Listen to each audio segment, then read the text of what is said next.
Olá a todos, sejam muito bem-vindos. Hoje nós vamos tratar de um tema bem instigante. Na verdade, esse tema já foi abordado no site do canal com um estudo escrito, porém eu pretendo transpor alguns desses estudos para o formato de vídeo também, sempre acrescentando informações novas, informações que ficam muito mais claras visualmente com uma explicação. Então, este é o primeiro deles. Se você já leu esse estudo no site, você vai complementar toda aquela informação com muito conteúdo novo e talvez até mais surpreendente.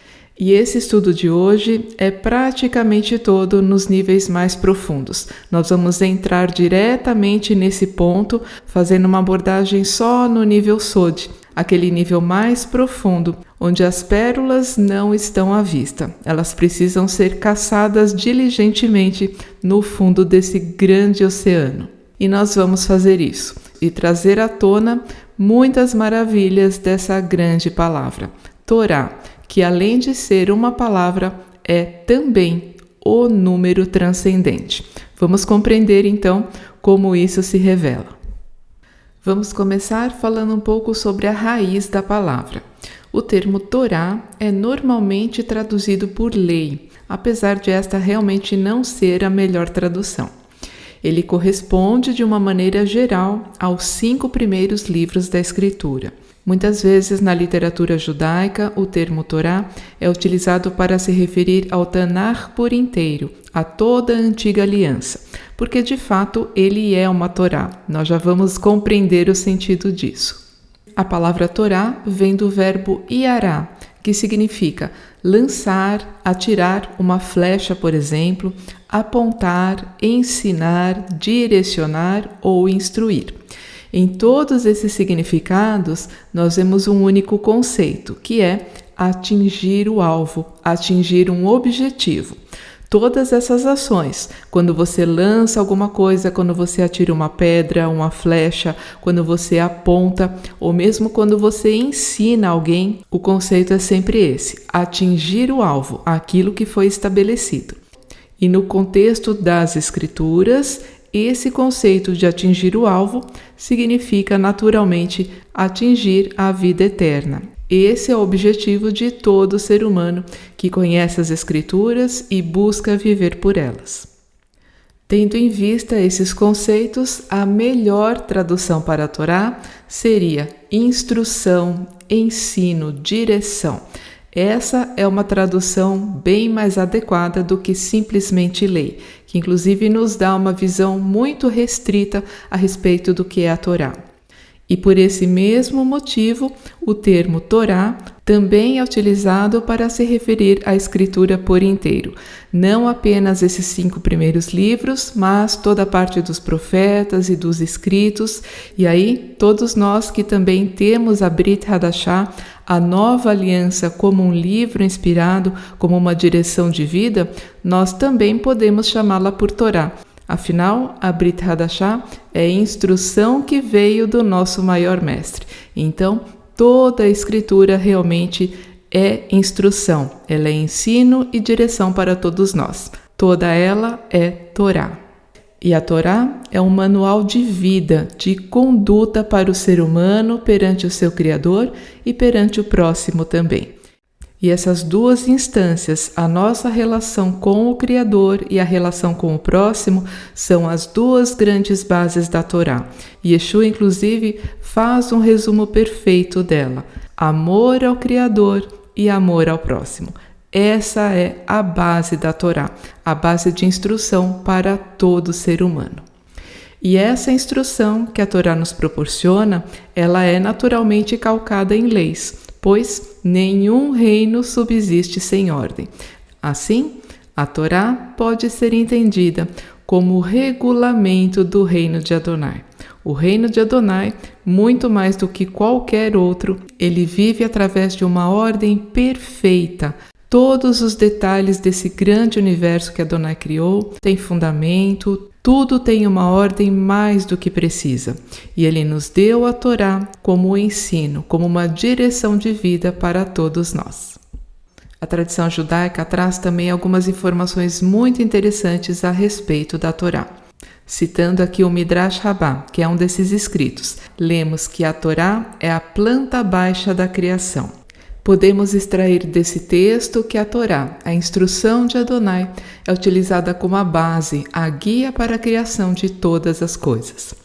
A Torá é um retrato da sabedoria divina. Ela estabelece todas as leis do universo. E quando Adonai decidiu criar o seu reino, ele a utilizou como esse fundamento.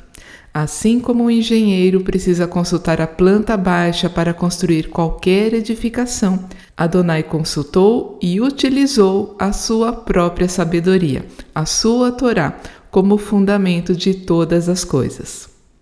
O capítulo 8 de Provérbios trata justamente desses aspectos que ocorreram antes da criação de todas as coisas. Lemos, por exemplo, no verso 30. E eu estava junto a ele como seu Amon. Amon é uma palavra que tem muitos significados. Normalmente é traduzida por artesão ou por arquiteto.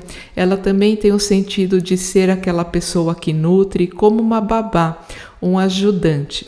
Então, esse verso, quando aplicado à Torá de Adonai, ela funciona como seu próprio arquiteto, aquela que estava junto a Adonai, construindo, dando subsídios para formar tudo que existe. E nesse capítulo 8 de Provérbios, a Torá é entendida como a própria sabedoria divina. Ela é personificada e apresentada como essa grande ferramenta de criação de Adonai. Um outro verso também diz: desde a eternidade foi estabelecida, do início, antes da origem da terra. Então isso nos mostra que a sabedoria de Adonai, configurada na sua Torá, essa instrução, a fundamentação das leis de toda a criação, ela naturalmente estava com Adonai desde antes da criação, uma vez que tudo aquilo que foi criado depende dessa sabedoria, depende dessas leis que Adonai também criou, para que o mundo funcionasse em perfeição. Essa abordagem aqui, ela é um pouco mais elaborada, ela precisa de mais subsídios para ficar totalmente clara. Aqui eu dei algumas pinceladas para vocês compreenderem que realmente existe algo fundamental por trás de tudo isso que apresentamos como a instrução divina, a sabedoria, a própria Torá de Adonai. Não vamos conseguir então nos deter aqui numa explicação muito detalhada sobre isso, mas é apenas para apresentar esse conceito e esse outro prisma de entendimento também. Esse tema, inclusive, é um tema abordado em maior profundidade e com muito mais detalhes no primeiro curso do canal, Hebraico, o Código-Fonte da Criação. Se você tiver interesse em ir muito mais fundo nesse tema, dê uma pesquisada nos vídeos que tratam a respeito do curso. Lá você encontrará toda a informação necessária, conteúdos, explicações e o meio de acesso. Aqui podemos fechar então essa conceituação dizendo o seguinte, que apesar da Torá ser um manual prático de conduta, ela não tem raízes nesse mundo. A Torá não foi criada depois do mundo, mas ela veio antes. Ela tem uma origem celestial, uma origem divina. E as suas narrativas e as suas mitzvot, ou seja, os seus mandamentos, eles são como que apenas uma manifestação física de algo muito mais sublime e superior. Tudo aquilo que Adonai nos instruiu a fazer para com ele, para com o nosso próximo, é feito de maneira prática nesse mundo. Mas isso é apenas uma forma física, uma manifestação natural de leis e estruturas muito mais elaboradas, que têm a sua origem no mundo espiritual. E elas refletem naturalmente, espiritualmente, tudo aquilo que produzimos aqui. Muitos aspectos nas Escrituras revelam a transcendência da Torá, essa realidade que vai além dos nossos sentidos e da nossa compreensão imediata. E tudo que está nesse conjunto de livros é muito, muito maior do que aquilo que vemos. E nesse estudo, onde estamos focando justamente em mostrar essa transcendência da Torá, todo esse aspecto que vai muito além da nossa realidade, nós vamos fazer uma análise que trata diretamente com dois aspectos: os níveis mais profundos a partir do hebraico, e também vamos observar tudo isso em padrões e configurações numéricas especiais. E encontraremos nesse conjunto de informação revelações belíssimas que mostram de fato e com toda clareza que a Torá realmente não tem raízes nesse mundo. Nós vamos começar estudando tudo isso a partir do acróstico da Torá. Acróstico é a formação de uma sigla, por assim dizer, com as letras iniciais de um certo conjunto. Aqui, por exemplo, como a Torá corresponde aos 5 primeiros livros, nós vamos trabalhar com essas 5 primeiras letras. O livro de Gênesis, por exemplo, que se chama Bereshit, é o primeiro livro. Então, a letra Bet, que representa esse livro, que é a primeira letra do nome Bereshit, ela entra aqui como a primeira do acróstico. O próximo livro, Shemot, ou Êxodo, entra com a letra Shin, Vaikra, Levítico, Bamidbar, Números e Devarim, Deuteronômio.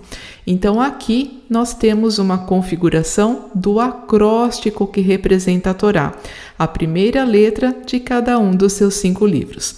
E ao estudar esse acróstico, que também faz parte dos métodos de interpretação judaica, nós vamos compreender realidades maravilhosas que as próprias letras da Torá, mesmo nessa sigla, nos mostram. E a primeira observação que vamos fazer é a respeito do coração da Torá. Coração é aquela parte fundamental do corpo que se encontra no centro do ser humano. Tudo aquilo que está no coração é aquilo que está no centro. Aqui nós vamos então olhar para o centro desse acróstico, o que está justamente no meio dessas letras e que forma, por assim dizer, o coração da Torá. E aqui vamos encontrar algo muito especial. Uma palavra é formada com essas 3 letras que estão no meio desse acróstico. A palavra shuv, um verbo que significa retornar, responder. Desse verbo é formada uma palavra muito conhecida, teshuvá, que é um processo de arrependimento de pecados e correção das atitudes, a fim de retornar aos caminhos de Adonai, acertando o alvo. Teshuvá é um processo contínuo, dia a dia, onde o ser humano deve olhar para si mesmo, se julgar, buscar arrependimento por aquilo que ele fez de errado, para retornar aos caminhos corretos, retornar àquilo que ele foi antes do pecado. E esse retorno aos caminhos verdadeiros tem a finalidade justamente de acertar o alvo. Portanto, a Teshuvá é um processo intimamente relacionado à própria Torá, pois a Torá é a base da Teshuvá. Através da Torá, nós temos o conhecimento e a instrução para seguir no caminho correto. Sem ela, nós sequer sabemos qual é esse caminho. E aqui existe algo muito interessante. A palavra shuv, ela é formada no sentido normal do hebraico, que vem do lado direito para o esquerdo. Esse direcionamento que começa do lado direito está relacionado à graça, à misericórdia, ao sentido de doação. O lado direito, o braço direito, tudo aquilo que está nesse lugar está associado a esses aspectos. E, portanto, percebemos que tudo isso é algo que vem de Adonai para o ser humano. Adonai, primeiramente, ele amou o ser humano. Então, primeiramente, ele fez esse ato de doação. O shuv, o retorno, é algo que Adonai proporciona para o homem em amor. Por isso, ele dá a sua Torá, para que ela seja um instrumento, aquele manual que o homem tem em mãos para descobrir qual é o caminho certo e poder retornar a Adonai. E além do coração da Torá, nós vamos enxergar aqui também um coração invertido, porque olhando as letras de uma forma inversa, no sentido contrário, nós também encontraremos uma palavra, o verbo bush, que significa envergonhar, confundir, desapontar ou atrasar.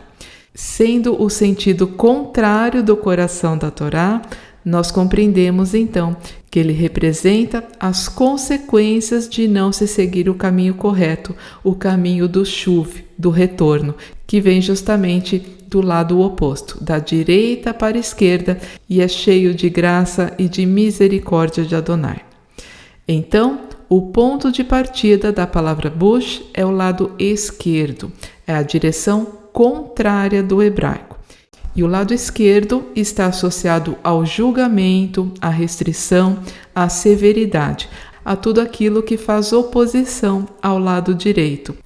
E assim, vemos que essa condição, ela provém do próprio ser humano em relação a Adonai. Uma vez que o homem escolheu não seguir aquilo que Adonai disse que era bom, o chuv, o caminho pelo lado direito, o homem acaba recebendo as consequências da sua escolha. E tudo isso estará relacionado a um aspecto de julgamento e de restrição, contrário àquilo que Adonai proporcionou para nós, em graça e misericórdia. Vejam como cada detalhe no hebraico conta. Nós estamos fazendo análise de um acróstico, de uma sigla, por assim dizer. E mesmo dentro dessa sigla, existem tantas nuances onde a gente pode aprender, até mesmo na direção que as palavras se formam. Vamos falar um pouquinho mais sobre a palavra bush. Vimos que ela é encontrada nesse acróstico da Torá no sentido inverso ao natural, ou seja, ela está na direção contrária à Torá. Portanto, é fácil compreender que esse sentido está diretamente ligado ao pecado, uma vez que o pecado é a transgressão da Torá, aquilo que se opõe às leis divinas. Os próprios significados dessa palavra, a vergonha e a confusão, elas são efetivamente consequências do pecado. E isso fica muito claro desde o começo das narrativas. Lemos em Gênesis capítulos 2 e 3 acerca da condição de Adão e Havá, Adão e Eva, antes e depois do pecado. Antes do pecado, eles estavam nus, porém não se envergonhavam. O verbo utilizado aqui é exatamente o mesmo, uma flexão de bush, velô itbochacho. Porém, depois da transgressão, eles percebem que estavam nus, pelo que coseram folhas de figueira e fizeram para si aventais, na tentativa de se esconder. Não apenas o corpo físico em si do qual eles tomaram consciência, mas principalmente as consequências do pecado. Esse texto tem uma leitura muito mais profunda do que simplesmente o encobrimento do corpo físico. Nós, inclusive, já tratamos isso de uma forma bem ampliada em alguns vídeos do canal. Porém, o importante é perceber aqui a condição anterior e posterior, ou seja, a vergonha, essa confusão que o casal sentiu, ela se deu após o pecado. E isso é a perfeita confirmação de tudo que temos visto, pois a palavra bush, no sentido contrário da Torá, ela realmente representa essa transgressão, é o pecado, que traz vergonha e confusão a todo ser humano. Existem ainda alguns pontos muito interessantes e profundos também a destacar nesse texto, onde o casal procura esconder o seu pecado. E eles vão nos conectar exatamente a toda essa relação entre o pecado, a Torá, a vergonha e as próprias vestes que eles criaram. Mas esse é um tema que merece um estudo à parte. Então, essa outra leitura ficará para uma nova oportunidade. E aqui, fechando esse tema, vemos que a Escritura também apresenta o outro lado, a esperança para aqueles que andam no caminho certo, como lemos, por exemplo, aqui em Salmos, em Isaías, uma promessa de Adonai que diz: os que por mim esperam não serão confundidos ou envergonhados. Aqueles que buscam o Altíssimo, que procuram andar no caminho do chuv, do retorno, se fixam no sentido correto, no lado direito, recebendo a misericórdia e a graça de Adonai.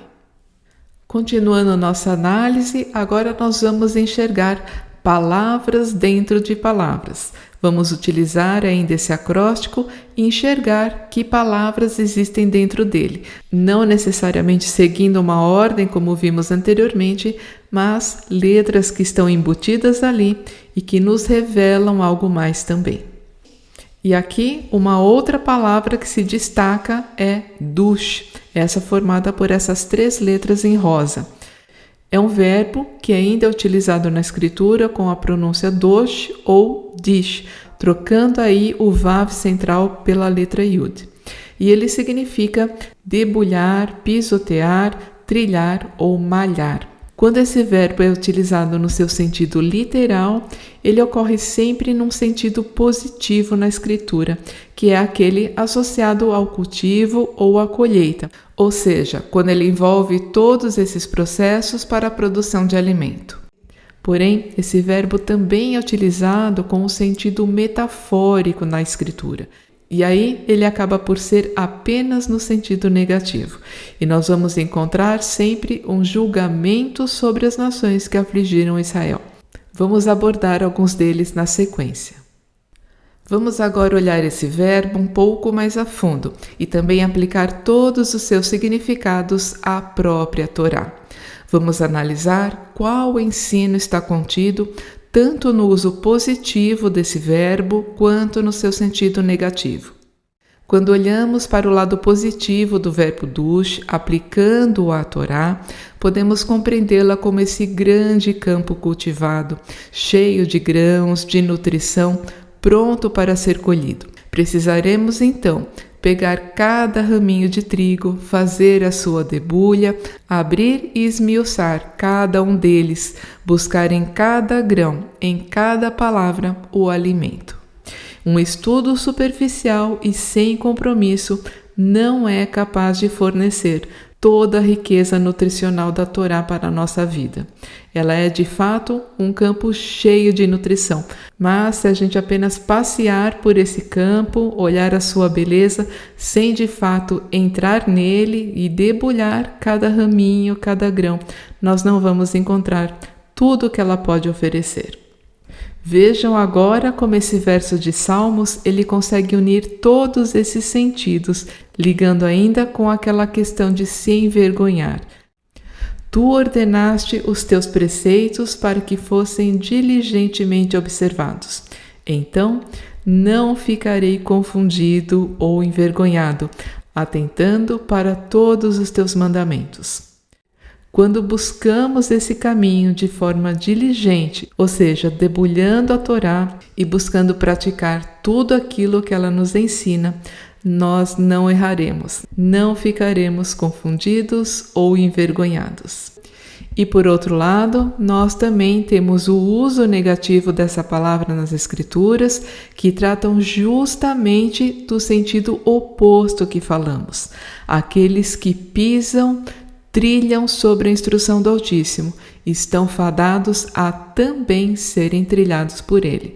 Vejam só, na tua indignação, marchas pela terra, na tua ira, calca aos pés, pisa, tadush, as nações. Essas nações que vão contra a Torá de Adonai, contra a sua instrução, que promovem o pecado, que pisam em tudo aquilo que Adonai deu como regra, elas também serão pisoteadas por ele ao fim.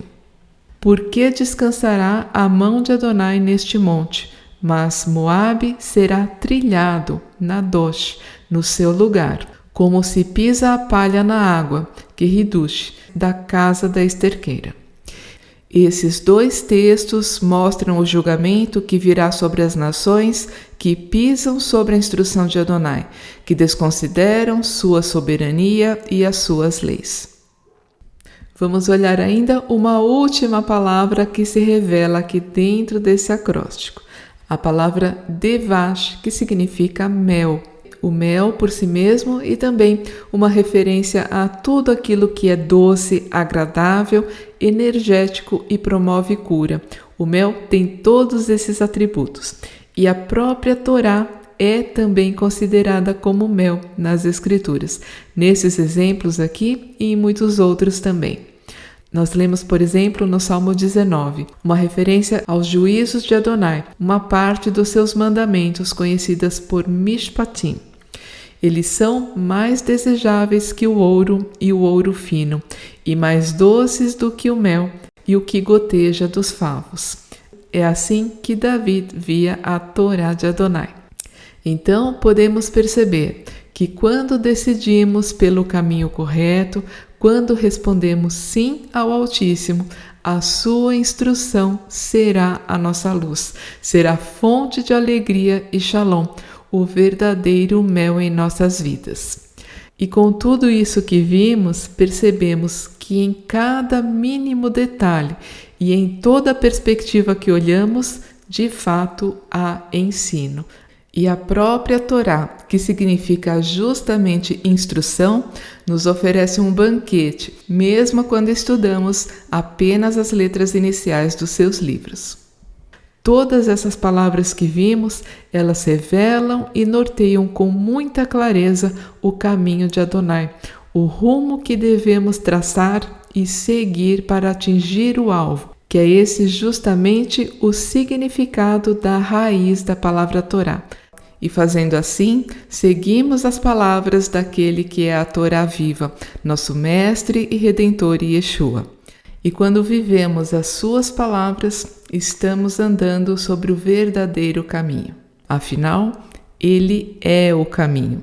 Yeshua é o caminho que a Torá nos propõe, o Shuv, a Teshuvá, o retorno ao Pai. Até aqui, analisamos a Torá apenas olhando para as suas letras, para as suas siglas. A partir de agora, vamos olhar também para os números, para a matemática que envolve toda essa expressão e muito além disso também. Tudo isso nos leva ao nome desse vídeo. Torá, o número transcendente. Torá é uma palavra, mas aqui ela é tratada como número. E esse número que é a Torá, ele realmente é impressionante. Inclusive, existe na matemática o chamado número transcendente, e esse que vamos ver é um deles também. Nesse estudo não vamos abordar esse ponto, é algo extremamente complexo e que foge também do nosso objetivo. Então, nós vamos falar sobre essa transcendência a partir de uma outra perspectiva. Mas vamos começar pelo básico da matemática relacionada ao hebraico, que é a gematria. Então, vamos olhar novamente para o nosso acróstico das 5 letras da Torá e ver a sua soma. E essa soma é 314. Esse número é muito especial, pois ele é uma representação do número Pi, que pode ser entendido como o número mais misterioso que existe. Esse número está numa classe à parte de todos os demais, porque ele tem realmente características muito especiais dentro de todas as ciências, da matemática, da física, da química, da biologia. É um número que está presente na construção do universo e ele está aqui representado nessas 5 letras do acróstico da Torá. Normalmente, ele é grafado como 3,14, porque ele é um número decimal. Suas casas, inclusive, são infinitas. Vamos conhecê-lo agora um pouquinho mais. O número Pi é representado por esse símbolo, que é uma letra grega, e ele é o resultado permanente de uma equação. E a equação é a seguinte: o perímetro de uma circunferência dividido pelo seu diâmetro. Seja qual for o tamanho desse círculo, o resultado dessa equação será sempre a constante π. O perímetro de uma circunferência é a sua medida externa. Se colocarmos, por exemplo, 1 centímetro de costura no chão, formando um círculo, teremos ali a medida do centímetro inteiro, normalmente 1,5 m. Isso que é chamado o perímetro de uma circunferência. E o diâmetro é um segmento de reta que passa sempre pelo centro dessa circunferência, dividindo-a em 2 partes iguais.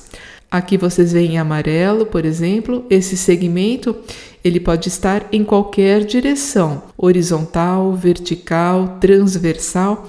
Ele sempre tem que passar pelo centro e as suas extremidades tocarem o perímetro da circunferência. Essa medida será o diâmetro. Então, quando temos o perímetro de um círculo dividido pelo seu diâmetro, sempre o resultado será o número π.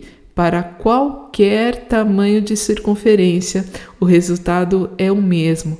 Pode ser a cabeça de um alfinete ou o tamanho do Sol. É sempre o número π.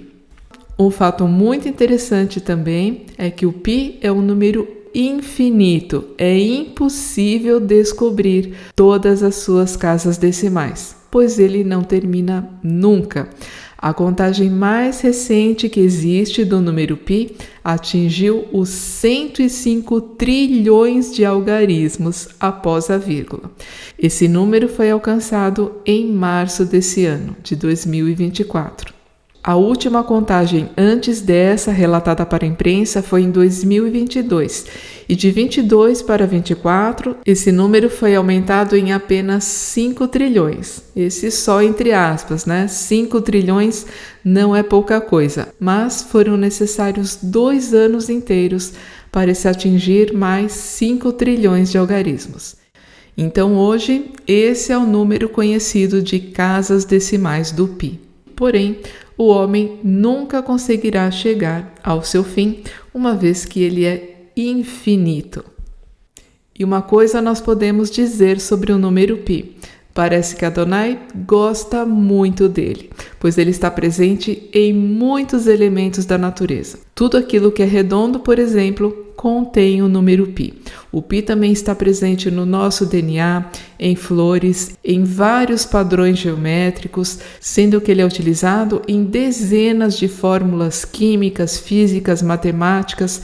Muito do conhecimento que a ciência tem é dependente do número π.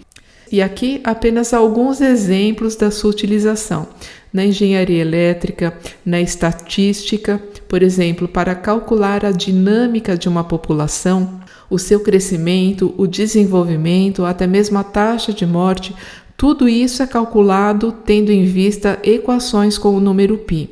Na bioquímica, o estudo do nosso DNA e de órgãos do corpo também depende do número π. Na oceanografia, o π é utilizado em fórmulas que determinam o comportamento das ondas oceânicas. Na física, ele é utilizado para o cálculo de ondas sonoras e eletromagnéticas. Na astrofísica, em cálculos e formas diversas. Na navegação global também, para o uso do GPS. Na matemática, para o cálculo de probabilidades das mais diversas. Enfim, existem muitas outras aplicações ainda onde o número π é necessário, onde ele faz parte de todas essas equações. Então, o π, esse número infinito, que apenas Adonai o conhece por completo, ele está presente em todo o universo, em forças, em elementos, em muito daquilo que Adonai criou. O π se revela, e por essa razão ele se revela de forma tão magnífica na sua Torá também. E nós podemos, inclusive, estabelecer a própria equação da Torá, utilizando os mesmos parâmetros da fórmula do π.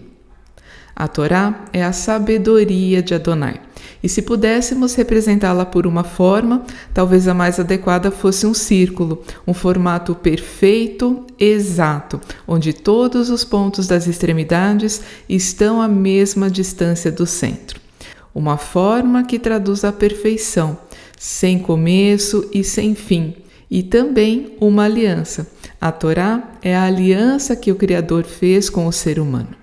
O círculo, então, simboliza com muita propriedade a Torá de Adonai. Cada uma de suas frases ou cada um de seus versos pode ser compreendido como uma linha, aquele segmento de reta que forma o diâmetro, essa linha que se estende de um lado ao outro da circunferência. E assim, trazendo aqui a fórmula do π, o perímetro dividido pelo diâmetro, podemos também fazer uma conexão poética com a Torá, sendo essa o todo, o perímetro, e o verso seu diâmetro. E nessa relação, nós realmente encontramos algo infinito. A revelação de cada verso da Torá é realmente infinita. Isso, para aqueles que acompanham o canal, já é algo conhecido. Em cada estudo que fazemos, partimos de uma única palavra, e os vídeos são sempre enormes, e nunca acabamos de dizer o que essa única palavra da Torá pode significar em relação ao todo. Então, a própria equação do Pi é verdadeira também em relação à Torá. Essa aqui também é o número Pi. É indiscutível e maravilhoso ver como Adonai assina todas as suas obras. Essa abordagem que fizemos, trazendo a Torá para dentro de uma equação, comparando-a com essa relação que existe da circunferência, do número Pi, tudo isso naturalmente é uma metáfora, é uma forma poética e até mesmo visual de compreendermos tudo que o número Pi representa. Porém, apesar disso ser abstrato, existe uma grande verdade nessa analogia, e ela é revelada também matematicamente. Então, mesmo nessa metáfora, não estamos fugindo da verdade. Temos analisado até agora as letras iniciais de cada livro da Torá, que são uma representação dela mesma. Esse acróstico, ele soma 314. Mas vamos analisar agora também a própria palavra Torá, que se escreve desta maneira no hebraico, e fazer a sua gematria. Alcançamos o número 611. Esses dois números são bastante diferentes entre si, porém há um ponto de conexão entre eles. E esse ponto se dá quando nós unimos todos esses números, trabalhando com a gematria reduzida, chamada Mispar Katan, que soma todos os algarismos de uma palavra. E aqui encontraremos exatamente o mesmo número, o número 8. Tanto o acróstico da Torá, quanto a própria palavra Torá, tem sua raiz no número 8. E esse fato, ele vai nos trazer novamente tudo aquilo que já vimos. Pois o número 8, ele é o degrau superior ao 7. O 7 é o número ligado diretamente aos ciclos naturais de tempo. Já o 8 é o número que ultrapassa esses ciclos naturais. Ele simboliza aquilo que está além do tempo. A eternidade, aquilo que é permanente, não decai, não envelhece, não morre e pertence, portanto, à realidade celestial. O mundo em que vivemos, ele está contido no tempo e na decadência e na morte de todas as coisas. Já o reino celestial é o inverso. Não há decadência, não há corrupção, não há mutabilidade no reino celestial. Portanto, o número 8 é esse número que traz essa realidade das coisas eternas, imutáveis e que estão além de nós mesmos. Essa mesma realidade que temos estudado até o momento, a realidade transcendente da Torá, nos mostrando matematicamente com essas duas palavras que representam a própria Torá, que de fato ela tem a sua raiz no mundo celestial. Com essa mesma raiz, vamos encontrar dois nomes importantíssimos também. O tetragrama, o nome de Adonai, e Yeshua, o nome do Messias. Ambos têm raiz no número 8. Ambos estão ligados diretamente à realidade celestial, daquilo que é eterno e permanente. E se com tudo isso você ainda não ficou convencido que a Torá tem suas raízes no mundo celestial, observe agora a precisão que Adonai nos oferece com essa gematria. A palavra Torá, que como já vimos tem soma 611, ela tem exatamente o mesmo peso desta expressão, Divrei Hashamayim, que quer dizer palavras dos céus. mais claro impossível. A Torá é sinônimo de Divrei Hashamayim, palavras do céu, palavras que têm sua origem no reino de Adonai e não neste mundo. Vejam como não há nada que escapa à matemática de Adonai. E quando pesquisamos a fundo, a verdade é revelada de muitas maneiras, em muitas perspectivas, em muitos ângulos. É sempre uma única verdade, mas vejam como ela aparece com tantas roupas diferentes, todas elas apontando para a realidade celestial da instrução de Adonai.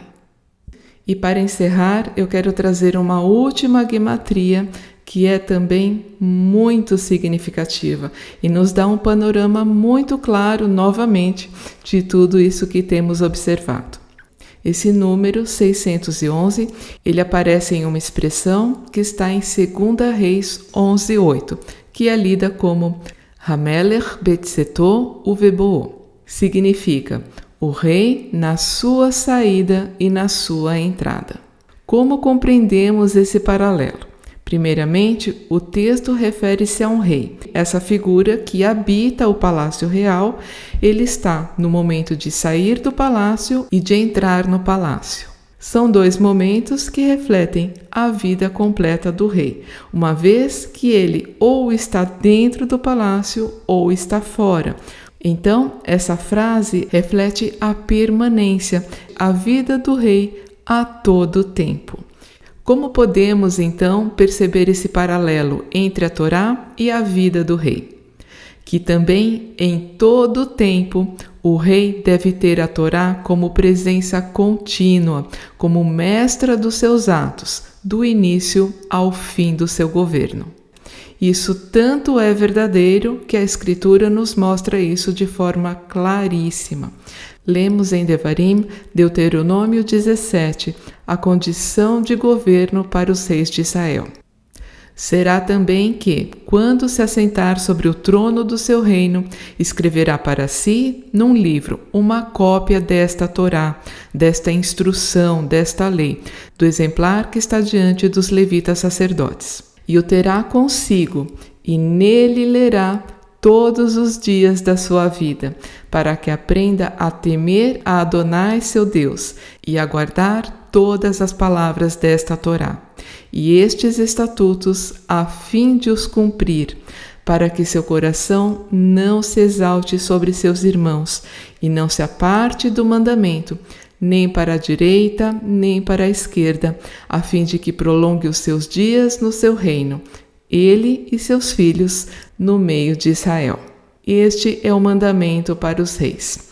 Eles devem fazer uma cópia para si mesmos da Torá e lê-la todos os dias da sua vida, para aprender a temer a Adonai e a cumprir tudo o que está escrito lá. Ou seja, a Torá realmente, ela deve ser uma presença contínua na vida do rei, na sua entrada, na sua saída, dentro do palácio e fora do palácio, em todas as leis que o rei aplica aos cidadãos do reino. A Torá deve ser essa lei. Yeshua, naturalmente, quando ele retornar como rei, ele cumprirá fielmente esse mandamento, tendo a Torá como regra para todos.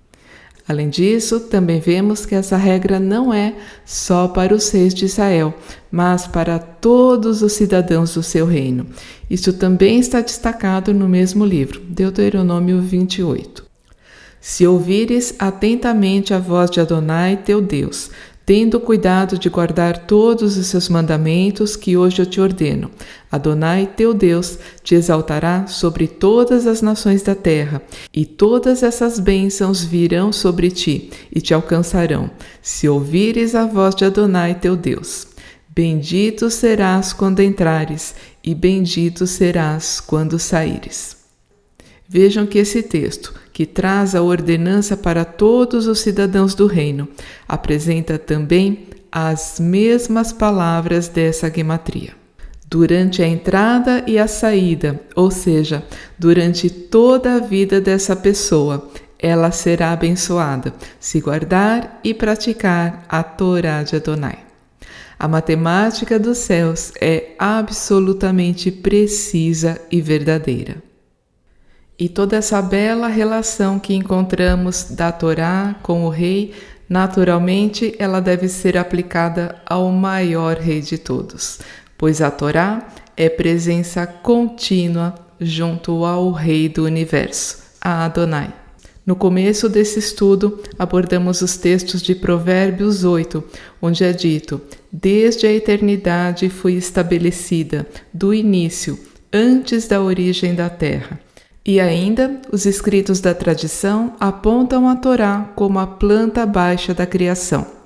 Adonai, como um grande engenheiro, olhou para sua Torá, para essa planta, e dela construiu todas as coisas. A Torá foi usada como fundamento para tudo que veio a existir. Não estamos aqui falando apenas da instrução que depois o Criador deu ao homem, mas a todos esses códigos que estão contidos no universo, em cada criatura, em cada força, em cada átomo. Todos eles são parte da sabedoria do Altíssimo. Esta é a grande Torá de Adonai, a sua própria sabedoria manifesta. E ele, como Rei do Universo, logicamente, está diante da sua Torá o tempo todo, consultando e utilizando a sua sabedoria para todas as coisas. Então, tudo aquilo que examinamos apenas de forma textual no início desse estudo está aqui confirmado, consolidado pela matemática divina, tornando esse paralelo da gematria muito superior ao que ele inicialmente parece. A Torá é sabedoria de Adonai, e com ela o Rei, o grande Rei, criou todas as coisas. O que temos em mãos nos dias de hoje como Torá, esse grande livro da instrução de Adonai, ele é para este mundo, mas as suas raízes têm origem em algo muito mais elevado, na fonte de toda a vida. Encerramos aqui o estudo de hoje. Eu espero que ele tenha trazido mais luz a você, maior compreensão e também uma perspectiva muito mais profunda acerca dessa palavra maravilhosa, Torá, a instrução divina, e que transcende enormemente tudo aquilo que temos em mãos por escrito. E que cada um de nós possa vivenciar essa transcendência, andar nesse caminho que Yeshua nos propôs, que é Ele próprio, e junto com Ele atingirmos o alvo. Muito obrigada a todos e até o próximo. Shalom!